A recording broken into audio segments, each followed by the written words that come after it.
বীরভূম জেলা পুলিশের উদ্যোগে এবং লোকপুর থানার ওসি পার্থ কুমার ঘোষের পরিচালনায় ও স্থানীয় থানার ব্যবস্থাপনায় এদিন বৃহস্পতিবার সেফ ড্রাইভ সেফ লাইফ কর্মসূচি পালন করা হয়।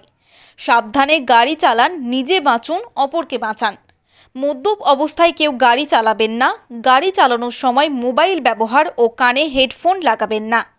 মাথায় হেলমেট দিয়ে গাড়ি চালাবেন।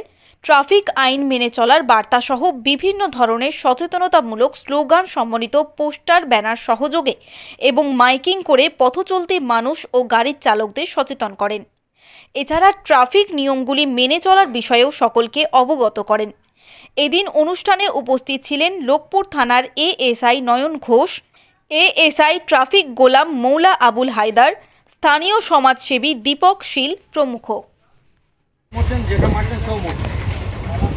এইভাবে গাড়ি বেপরোয়া চলবে না। হলুদ থাকলে আপনি গাড়ি স্টার্ট করে রাখবেন, সবুজ থাকলে চালাবেন, লাল থাকলে দাঁড়িয়ে যাবেন। অনেক সময় থাকা অবস্থায় বেরিয়ে চলে যাবে, যে পুলিশ কিছু করতে পারে না। কিন্তু পুলিশের হাতে মেশিন চলে এসছে, খালি আপনার ছবিটা নিতে পারলে বা তার কিছু করা দরকার নেই, আপনার মোবাইলে মাধ্যমে চলে যাবে। তখন আপনি বললেন যে আমি তো চালাইনি বললে হবে না। পরে ধীর গতিতে গাড়ি চালাবেন, কোথাও হরেন বাজানো যাবে না জোরে। হসপিটাল, স্কুল জায়গা আমরা হরেন বাজাবেন না। তারপরে কোথাও বাঁকা রাস্তা, কোথাও আপ ডাউন, সেগুলো রাস্তার মধ্যে চিহ্ন থাকবে রাস্তাতে যাওয়ার সময়। আর সবচেয়ে বড় কথা হচ্ছে মদ্যপ অবস্থায়, নেশাগ্রস্ত অবস্থায় কেউ বাইক চালাবেন না বা কোনো কিছু ড্রাইভ করবেন না। 4 চাকা হোক, 2 চাকা হোক, লরি, বাস। নেশাগ্রস্ত অবস্থায় কখনোই গাড়ি চালানো যাবে না।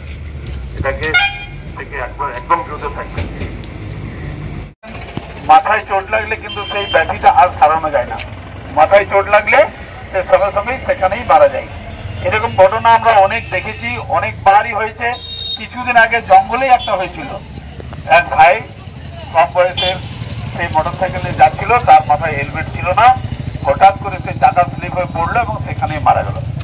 তো এই জন্যেই প্রশাসনিক আধিকারিকরা যেগুলো আমাদেরকে বলেন, আমাদের তাৎক্ষণিক শুনতে খুবই খারাপ লাগে, পেতো লাগে যে তাই তো আমি এত বিশেষ কাজে যাচ্ছি, আমাকে এখানে দাঁড় করিয়ে দিল।